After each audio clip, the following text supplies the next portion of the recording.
Good morning, everyone. Good morning. I just woke up about 20 minutes ago and I went outside and walked around the intersection a little bit. Uh, the wind started whipping up pretty good, so I didn't sit on my deck. But I was focused. And that's what this video is going to be about. Focus is good, focus is bad. Let's break it down.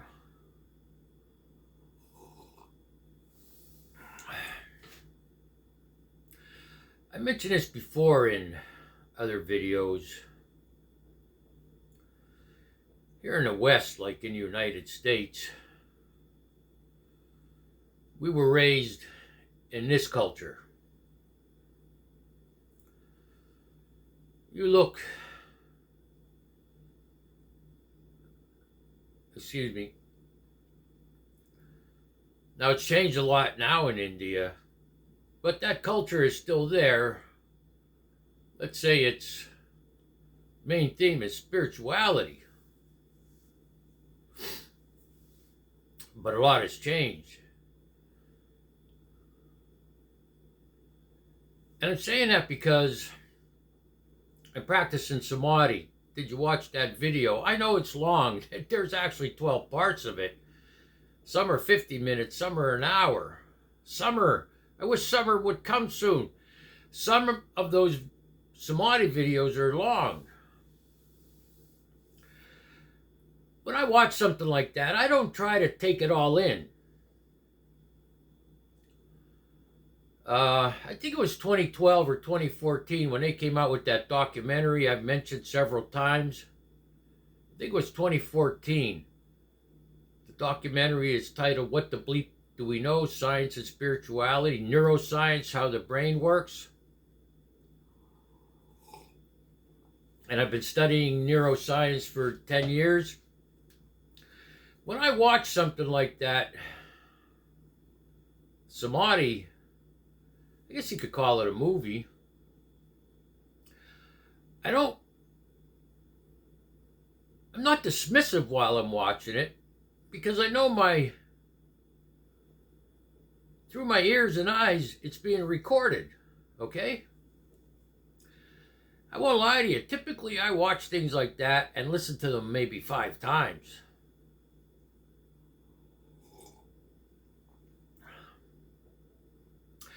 So my point is, there's like, in the Hindu tradition, there's a Buddhist tradition for Samadhi. There's 7 or 8 parts of it. But I've realized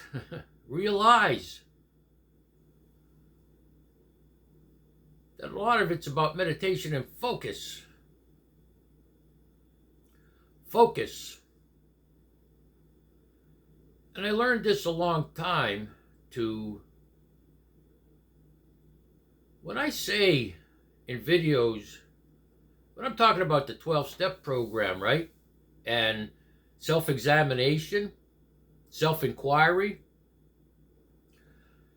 In the 12 and 12 book in step 10, most people draw up a balance sheet at night, it says. I don't. I do self-inquiry all day. Because I'm focused on everything I do. And that's my meditation. Did you watch that little clip I put out last night from Dr. Goswami? The present moment. Now, I first met him in 2014 in that documentary, What the Bleep Do We Know? And then there's another What the Bleep Down a Rabbit Hole. That's a 3-disc set. And a book. I read the book first.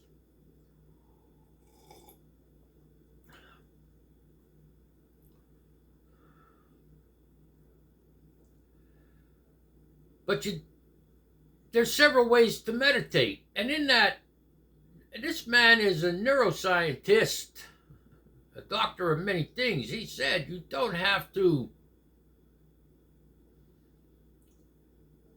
sit in a certain position necessarily. You don't have to, and I do at times now, to focus on the breathing technique. It says in that little video I put out, the present moment, just be focused and mindful what you're doing. You can meditate as you're watering your flowers in the garden. I do it when I water my plants in the house. I meditate when I feed my dog. I meditate when I walk my dog. I meditate when I make food. I got away from blessing food and drinks. Bless this mushroom coffee. May it nourish my body. I got away from all these things. I was watching a video on the channel The Sly Princess yesterday. And she reminded me of all these things. Because this last year, my total focus and meditation, the way I described, I do it with everything I do. Well, I got distracted because of pain, suffering, pain, suffering, pain, suffering. I got distracted and focused on that.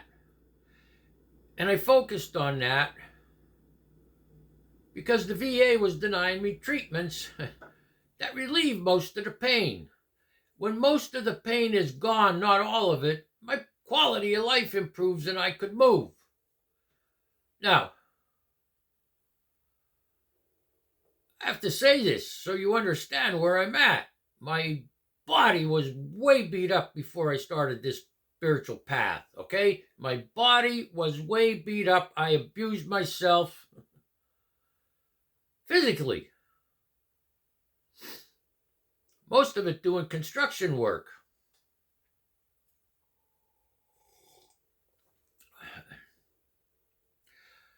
So last year I was distracted, and we're going to talk about distractions more in a minute. So I was distracted. It wasn't until I complained to a congressman, had a congressional investigation. Now I'm getting the treatments I need. It's not like I need them all the time. Like those injections for spinal stenosis last me 9 months to 12 months. When I'm in some kind of shape, I could stay away from the chiropractor for 2 years. Follow me?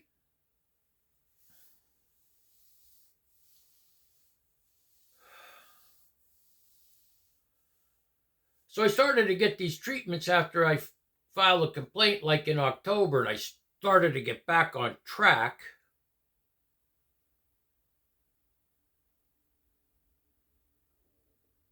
With more daily maintenance.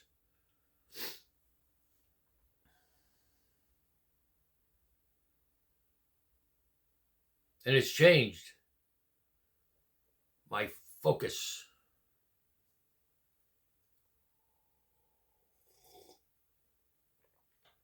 For me, the end of suffering doesn't mean the pain stops. I'm talking about the physical pain. For me, the end of suffering doesn't mean the pain stops. But when I get some kind of relief and start moving, and I know some people joke about it, move a muscle, move a thought. You know who you are. You made a joke about it the other day.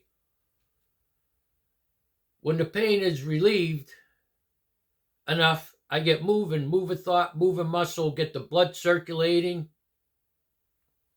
get fresh blood to my brain and body, especially the affected parts. And the nutrients from the food get going to my body. It makes a big difference.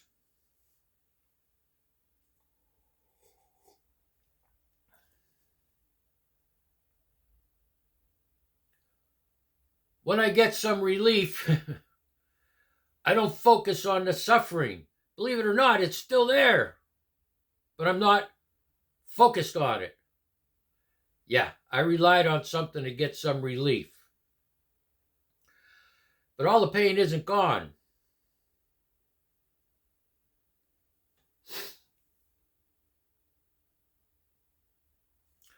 I'll be glad when I get the injections in this left hand in about 8 days, because at night, and I'm trying to pay attention. I was up most of the night. These fingers were throbbing like toothaches. And a lot of it has to do with my sleeping position. And a lot of problems people have to do with their sleeping position.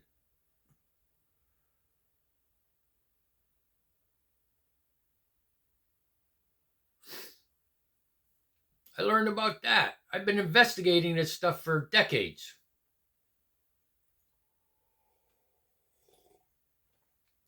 So I went outside this morning. I'm almost at the end. I got up, heated some water in a small pot on the stove, because I drink instant coffee because it has less caffeine than, brewed coffee. And I used the mushroom coffee from Amazon. So while the water was heating low, I went to the living room, because I sleep down here on the floor or the couch. It's a veteran thing, Beirut bombing. I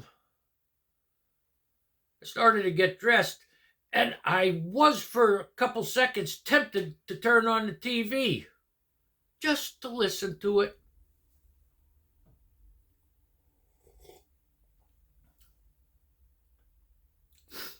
I don't want to say a voice in my head, but it was like a calm wind hit me and said, once you do that, even though you just want to turn it on while you're getting dressed, once you do that, the distraction engages. You're done. So I didn't. Getting dressed for me is a challenge. With all the stiff, achy joints. But if I would have turned that TV on, I don't know, maybe just listening to a weather report, my focus would have been more on that than paying attention to moving slow while I bend over to put my socks on, which is a struggle. When I bend over to put my boots on, which is a struggle, then tie the shoelaces, the bootlaces, throw on a sweatshirt and a coat. When I'm not distracted by the television, guess what? It's not a struggle to get dressed. Even though there's a lot of stiffness and pain. Are you following me? So I came in and got my coffee. Put some stevia in it. Went outside and I was walking around at the intersection to get the blood circulating. And I'm like, what day is it? What day is it? I'm retired. I have no clue. Well, that guy's truck is still parked there. It must be Saturday or he'd be gone to work, I'm thinking. But there was a time I would go out with my phone. I haven't done that for years. And so there was a time I'd have looked at my phone. As soon as you look at your phone, you're done. You made eye contact with it. You're done. You know what I mean when I say you're done? It activates shit up in your head. Or I would have ran inside to see what day it was. And then I'm like, how important is it what day it is?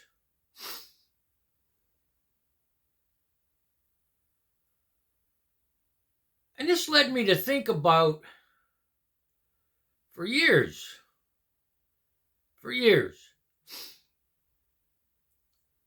I used a calendar, the kind that hangs on a wall, not on a phone.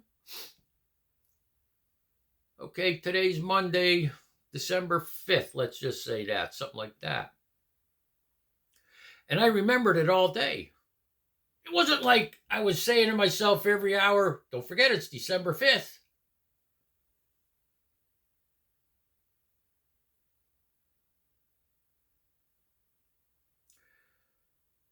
Distractions, lack of focus. And I asked myself, how the hell would I be able to look at a calendar one time, see the day and date, remember it all day long, and then the next day, you kind of wake up in a fog what day it is? Well, boom, the visualization. Oh, yesterday was December 5th, Monday. Well, today I can't think that way. I don't wear a watch anymore for the same reason. People that look at their watch every 10 minutes, they look at their watch, they're having a conversation with somebody, they look at their watch, and then somebody says, what time is it? I remember being able to estimate it's 10 minutes later.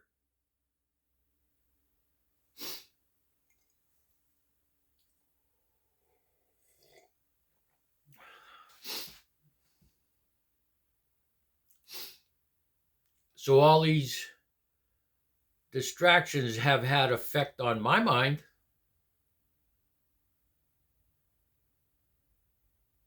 Because I'm old school. I could still read one of those round clocks with hands and numbers. I could still read it. If I'm at the store and a product's, I don't know, $1.46 and I give them $2, I know I'm getting 54 cents in change. There are generations now that can't read those clocks, that can't count change. It's about focus. It's about distractions. And you're listening to somebody that grew up without all that shit as a kid in the 60s. Okay? I know what they do today. Well, before they gave them phones when they were 5 years old, the kid would get up, they'd plop them in front of a TV, then bring them cereal. When I grew up, you didn't have that luxury. We got up, and there was allotted time. We went in the bathroom, splashed water in our face because we bathed the day before. Water in the hair when I had hair. My hair, I was born with blonde hair and blue eyes. We'd go and sit and eat. Then we'd go to our room and get dressed and come down. And if we were quick about it, we sat in a chair for 5 or 10 minutes till it was time to go out the door to walk across town to get the bus. There was no TV. There was no phone.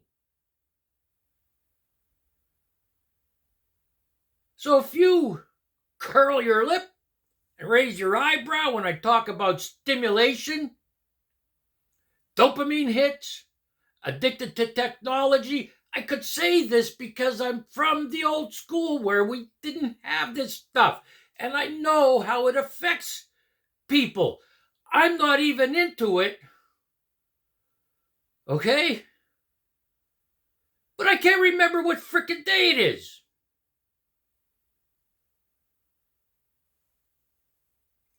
Because it's affected my memory.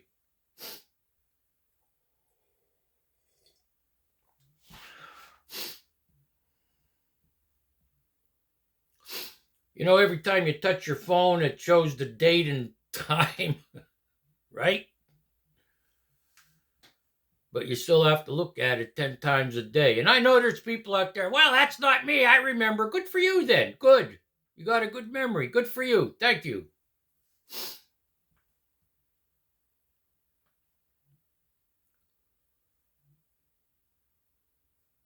I'll catch you in the next video, hopefully.